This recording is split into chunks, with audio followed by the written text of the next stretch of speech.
Hi, everybody. I'm Candid Frank. He's Aaron William Freeland, and we're here to talk everything Maple Leaf, whether it be national teams, individuals that represent and wear our flag proudly, or whether they're teams that play within the confines of the upper 49th parallel. I guess I just excluded part of Ontario, didn't I? It's fine. Toronto's always been its own entity. But regardless, that's what we're doing here. And and that includes Ontario. The good, the bad, and it appears the Leafs are the only team without an expiring contract. What does that mean, Aaron? Well, it's a rather unique position for the Leafs to be in, especially considering that no other team in the NHL is in the same situation. Um, basically, what it means is John Chayka is off to a banging start, and we have nobody coming off the books for another 2 years. And now, the good news is the players or staff members won't necessarily be distracted by negotiations or contract disputes, which allows the team to focus on hockey and results. On the flip side, some of these guys that they brought in, if they want to walk away from them because they don't work out, they're kind of tied with that. Four of the six players that Shaka brought in through free agency were linked to 2 year contracts. That's Roslovic, Sissons, Teddy Bluger, and Zach McEwen. They're all under contract through 2027, 2028. Um, so if one of those players doesn't fit with the roster or Jim Hiller's play style or just underperforms, the simplest solution is unavailable, which would be to let that player go when the deal expires. Instead, if one of those guys happens to struggle in their first year with the team and they can't really find a groove, they're stuck with him until they can find a trade partner. It's not an end of the world sort of situation, but it certainly does tie their hands a little bit. And again, it's not the end of the world here because Easton Cowan and Gavin McKenna won't be occupied by contract negotiations for the next couple of years. Cowan has 2 more years left on his entry level deal, while McKenna will begin his entry level deal this season as he inches closer to his NHL debut. So it's not the end of the world. It's not the greatest situation to find yourself in, but it's certainly not untenable. Like in some situations, the Maple Leafs have found them in recent years with just too many players and too many high priced contracts. I don't think it's a coincidence. And the reason I say that is because Austin Matthews' contract expires in that 2 year period. Yeah. This is a commitment to, I believe, it's a commitment by the team to Austin Matthews saying, look, here are the guys we're bringing in. They're going to have a 2 year contract. You're going to get to play with them now, and we're going to have continuity the following year. Um, at, at every, with every team in every league, in every sport, continuity means something. Teams that change direction every year don't go anywhere. The teams that win championships are the teams that arrive at a conclusion of what a plan looks like and follow it through without diverging from the path that they designed. Right. So, am I saying the Leafs are going to win a cup? No, that's not what I'm saying. What I'm saying is that they've decided to have some sort of continuity. They are rolling the dice on this group of guys because of what you said, because there's nobody leaving. So the cap space is the cap space. Now there's going to be some changes, but those changes may require raises for what they hope is, and this is as a fan, we should all of sports be hopeful that players are successful on the team we're rooting for. And yes, that creates a predicament, and that is the cap. And that the predicament is that you end up having to pay these guys a little more money because they played really well. Now, the elevating of the cap space will afford the Leafs, if the players they've signed prove to be better than what they're earning right now, type of situation. So, yeah, we'll see how this goes, Aaron. At the end of the day, good news is bad news, bad news is good news. But it all comes down to, what do they look like at Christmas? Because that's really what the question is and will always be to Leaf fans. How do they look rolling into next year when the race for the cup really begins? And that is a playoff spot in hand or not. And the one thing the Leafs don't want to be is they don't want to be again in a position where they're selling off. They want to be in a position where that Bruin first round draft pick is as pitiful as it can possibly be for multiple reasons, because the team doesn't want to deserve or earn that kind of pick. They want to be one of the other teams that picks in the top, in the bottom 16, the bottom 20, whatever, right? That's what they want to be. So we'll see if that works out for them. And that's a common consensus, right? The worse your pick is, the better you've done in the previous year, which is a bellwether when it comes to progress. So. Aaron, tell me about Patrick O'Sullivan. He is now the guy that is going to run NHL development for the Maple Leafs. So that means the buck stops at his desk on the players being prepared, ready to assist in bringing the Maple Leaf team up to snuff. Yeah, so he's been elevated to director of NHL development, and that was announced on Sunday. Of course, they couldn't do it on a Friday, so we could get it on the show, but that's neither here nor there. This is his previous role with the club was as a development coach, a role that he's held with the organization since the 23-24 season. Over those 3 years, he's worked with a player development group that includes Nick Ampetrabov, Kyle Clifford, Denver Manderson, and Jake Muzzin, which is focusing on technical skill refinement, video analysis, and individual biomechanics across the roster. So now he's going to be taking over the head of that. He was originally selected 56th overall by the Minnesota Wild back in 2003, set franchise records with the Mississauga Ice Dogs, won OHL and CHL Rookie of the Year honors, scored the game-winning goal for Team USA at the 2004 World Juniors, and captured AHL Rookie of the Year after a 47-goal, 93-point season with the Houston Aeros. He also played 334 NHL games with the Kings, Oilers, Canes, Wild, and Coyotes before transitioning into broadcasting and later player development. I think a lot of people will be familiar with his work based on what he's done with John Tavares. Now, the relationship that O'Sullivan has with John actually goes back more than 2 decades. As a teenager, Tavares cited O'Sullivan's puck handling, vision, and shot mechanics as an early influence while watching him play with the Ice Dogs. They later connected through youth lacrosse and off-season training sessions. He also got him to work with Leafs skating consultant Paul Matheson to address linear power and edge control. So it's one of those things where there is a much deeper relationship here with one of the cornerstones of the team, John. So at the end of the day, this can only mean good things, provided the players are willing to listen to him and willing to listen to their coaches. It's a big provided. But for a franchise focused on both performance and sustainability, this move formalizes the contributions that O'Sullivan has already made to the franchise. So here's what Aaron said, and I'm going to put my spin on it.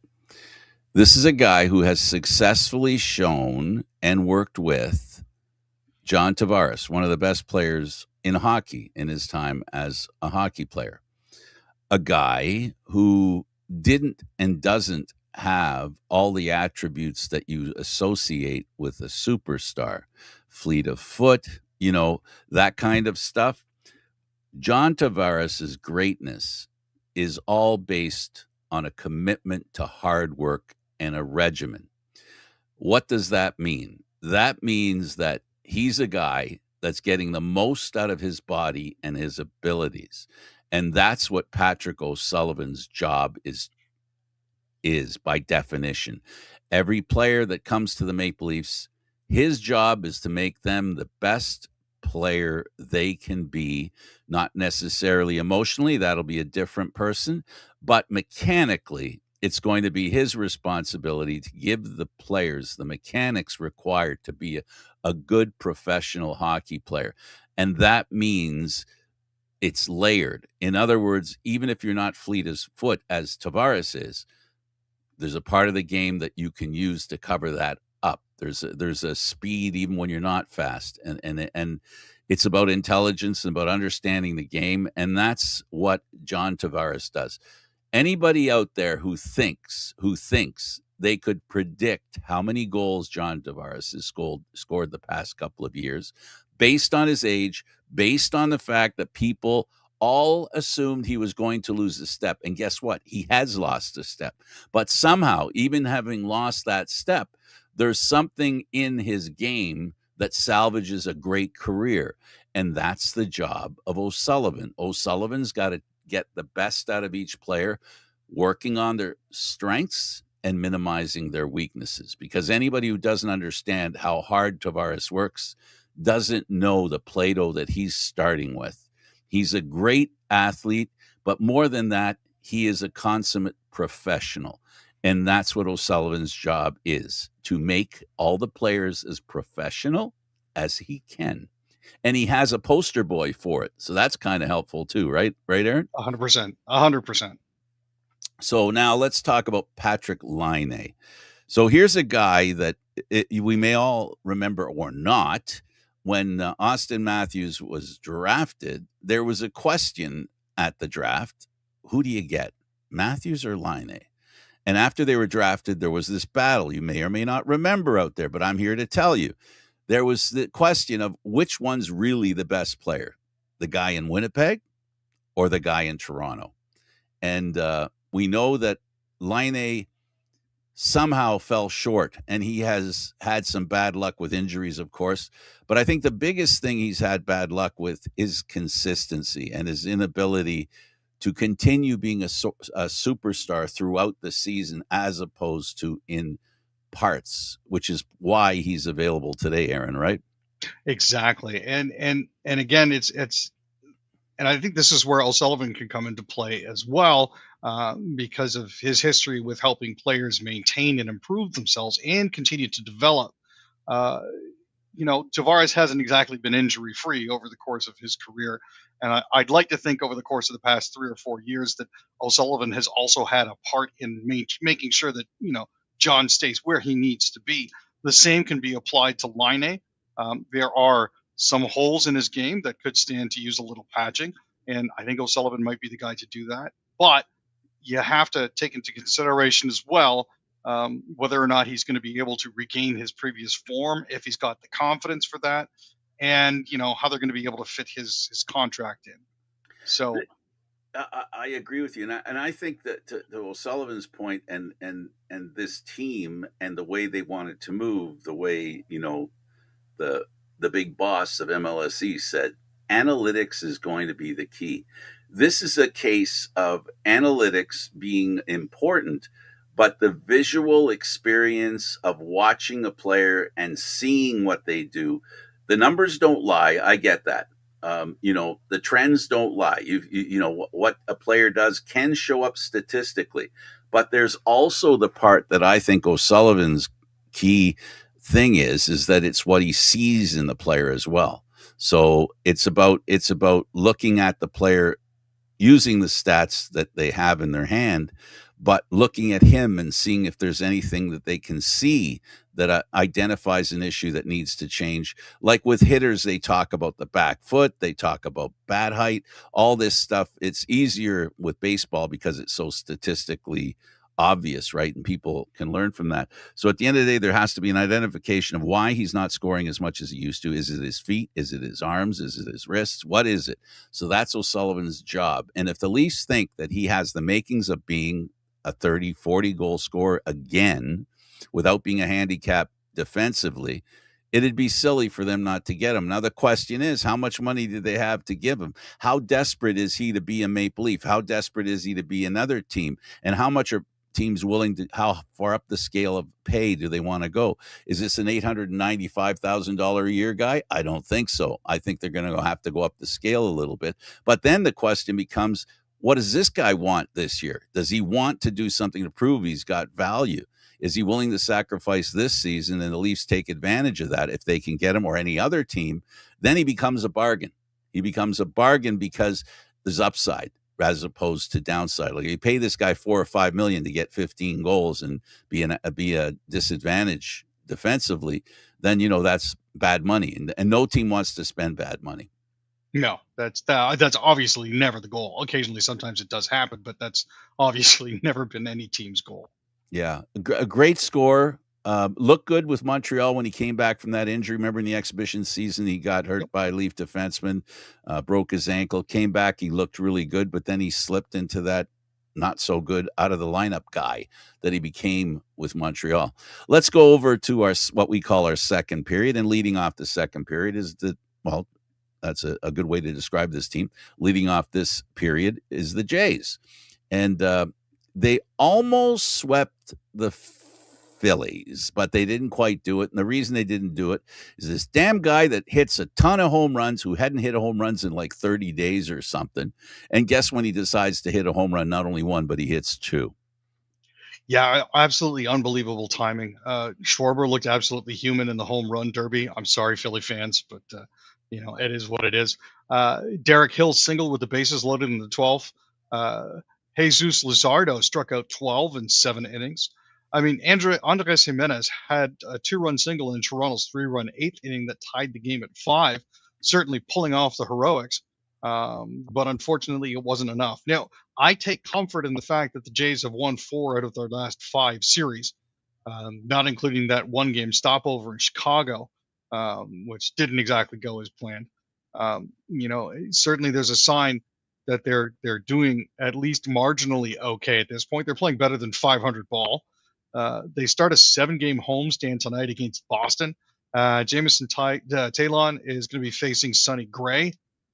Philly is going to be playing a 3-game series at St. Louis on Monday, and it's going to be Painter versus Hunter Dobbins, so that should be interesting to see. Very interesting. So what's this about the Jays signing an Orioles star? This is a prediction, not tampering, just a prediction. No, just a prediction. Kerry Miller of the Bleacher Report is predicting that they're going to need additional help. I know that the Jays added Jose Soriano at the deadline, but even with his addition, more help in the rotation couldn't hurt. And that's where they're actually predicted to sign Baltimore Orioles left-handed starter Trevor Rogers to a 4-year, $114 million contract. It's very intriguing for a few reasons. Toronto does have Dylan Cease, Trey Savage, and Jose Soriano as staples. And they have a Rogers rotation. And they do. However, this Rogers, Trevor, isn't Tyler Rogers' brother. Nope. That is Taylor Rogers. So it's a different guy. Same last name. They've been confused before. But, they've also got Cody Ponce, Jose Barrios, and Spencer Arrighetti under club control through 2027. Rogers has a 4.2 ERA with a 7-7 record for the Orioles, but last year he had a 1.81 ERA and posted a 5.3 BWAR for an incredible season. That would be a great addition for the Blue Jays rotation. But the inconsistencies are a reason to worry. The risk might be worth taking, as his ceiling as a dominant left-hander would be a great complement to their right-heavy rotation. So it'll be interesting to see if they take a flyer on that. I mean, it's almost $30 million a year, which is what they're paying Cease to be their ace. But like how Cease has broken out with Toronto, maybe Rogers could find his groove here. And that's certainly the hope if they do proceed with it. Kawhi Leonard faces another issue, this one with L.A. Yeah, Uncle Dennis hasn't been doing this guy any favors. There was a wish list that he had.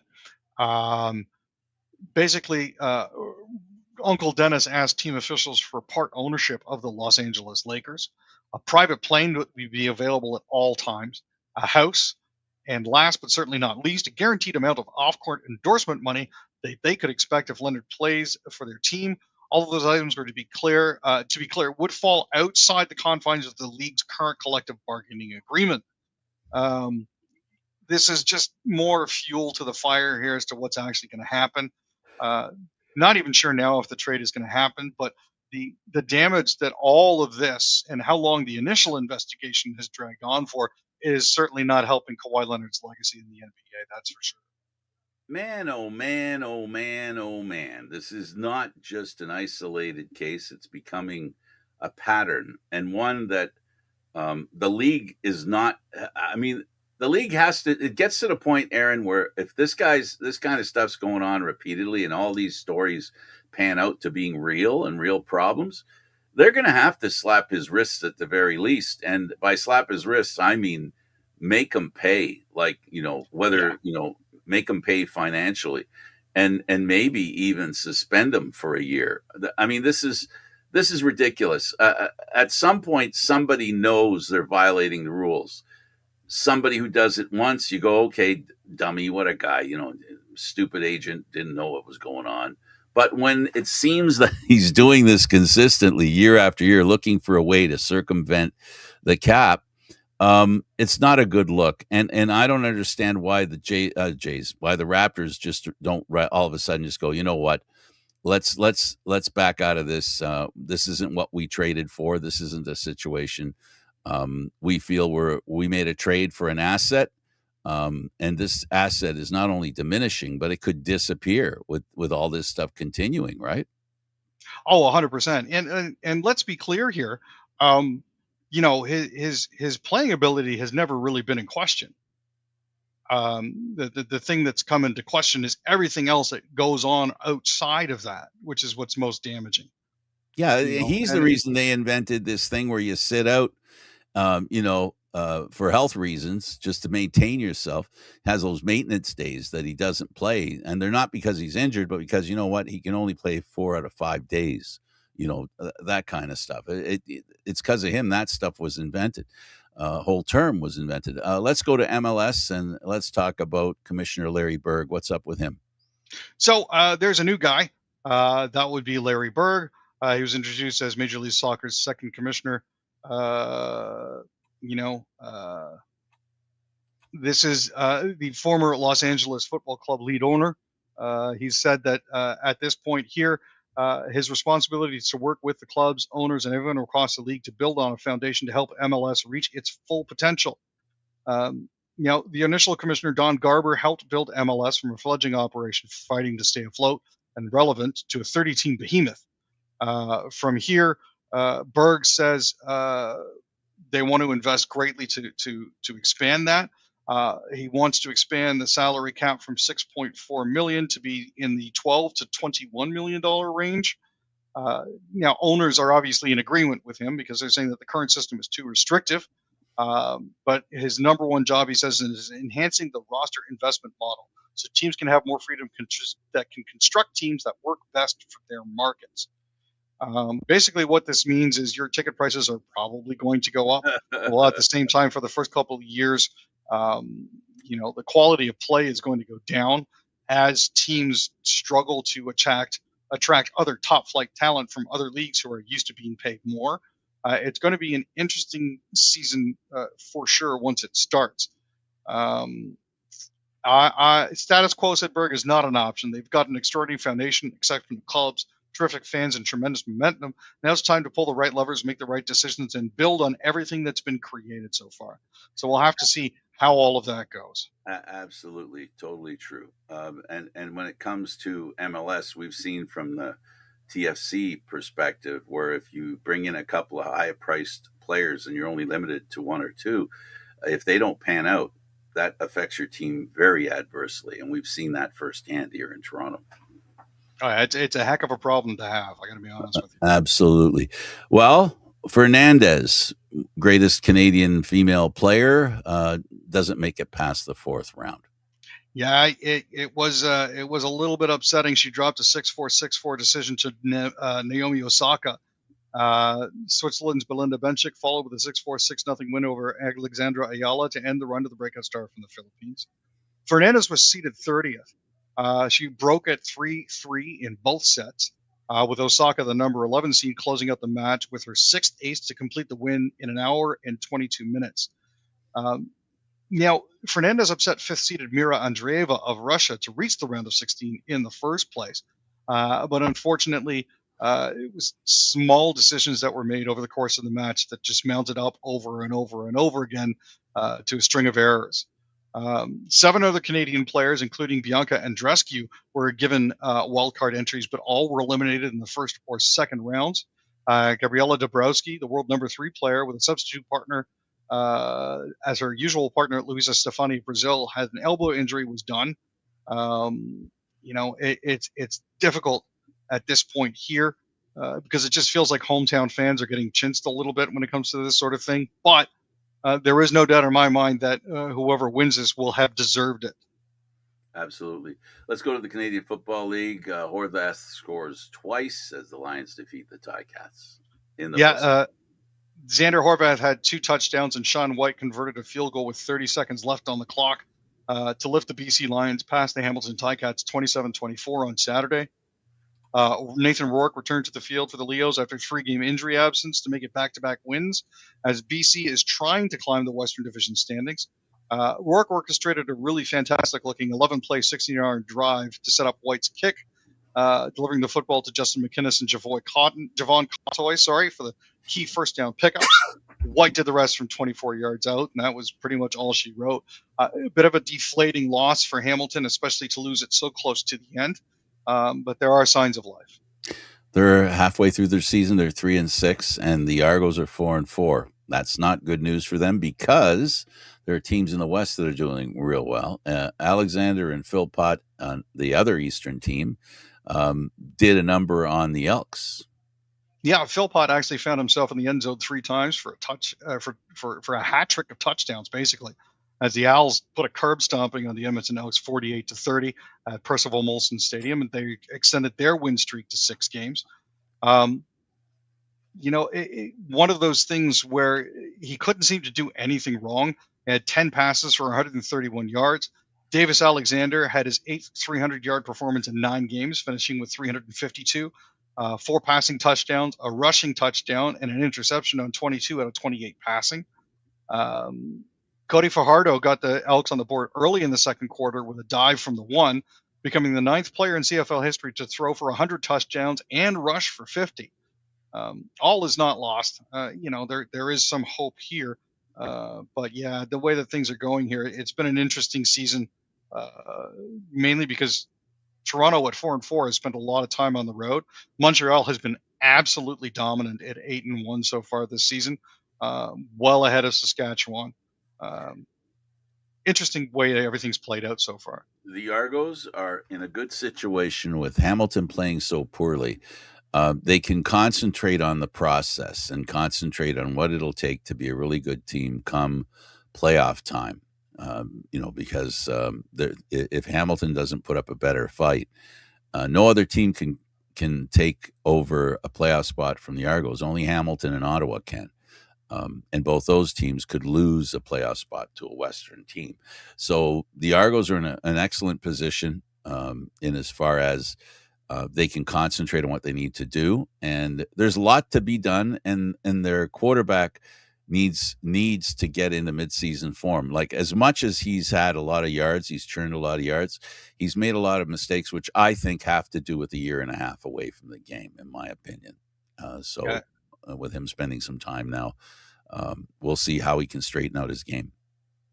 Yeah, there does seem to be a lot of ring rust there. So, it's one of those things where more reps will help. Speaking of teams not doing so well, the Ottawa Red Blacks dropped a game 42-20 to the Rough Riders. The Red Blacks, after changing their coaching staff and a whole bunch of other things, are now 0-8 to start the season. It's not a position they want to be in. How much runway does their current coach get? First season as coach and GM. Let's go to the NHL, and let's rank Canada's 7 NHL teams, Aaron. Why don't we? Sure. So we'll start off with number 7, the Vancouver Canucks. This is obviously as expected. They've been fire sailing the past couple of years. They're not projected to be all that good this year. There's also still talk that pieces might be sold off before the year begins. A new GM, new front office hires, new coaching staff, and a different roster means fairly lean times for them. At number 6, we've got the Flames. Much like the Canucks, the Flames might surprise people if they're in the playoff mix. They've got some good young pieces coming up, but Craig Conroy has moved most of his top guys. They're further along in the rebuild, but they're definitely not going to win much. Winnipeg has stronger pieces than either Vancouver or Calgary, but what was once a team that felt like it was onto something feels like the opposite. The offseason buzz around them isn't the same level as other Canadian teams, and the fact that Connor Hellebuck is looking for outs means there's still a huge question mark there. The Ottawa Senators are ranked at number 4. The question is, will they be better with Brady Tkachuk is gone, or worse because Brady Tkachuk is gone? On paper, the loss of Tkachuk certainly stings, but the noise that we've heard coming out of the locker room seems to be addition by subtraction on this one. Now, the Senators didn't really get anything that would help them this season in trade, but Steve Staios has insisted the team isn't taking a step back and they did reinvest a little bit by getting Eklund and Burakovsky to help fill the offensive void. Number 3 is the Toronto Maple Leafs. They took a bit of a a little high. Again, it's not my list. And any complaints about this? I'm just telling you my opinion. I think that's a little high. I think 5th would be a good move for them. But go ahead. All complaints should be addressed to Jim Parsons at the Hockey News. He's the one that compiled this one. But yeah, ranked at 3, the Leafs have been very busy, obviously, as most of our followers know, including adding Bobo and a whole bunch of other players. Don't be fooled into thinking that all these changes are going to necessarily make them a playoff team, though. Montreal could certainly be the top Canadian team this summer. They've done almost everything right, and their run in 25-26 has them pegged as a team of the future. Lane Hudson is already one of the league's best defensemen.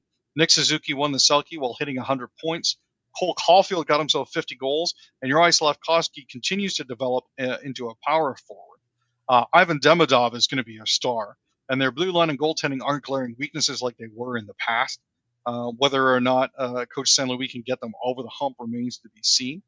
And the number 1 team out of the Canadian team still appears to be the Edmonton Oilers. Now, they did regress a little bit in 25-26, but no Canadian team is currently closer to the mountaintop than the Oilers. They still have Draisaitl and McDavid.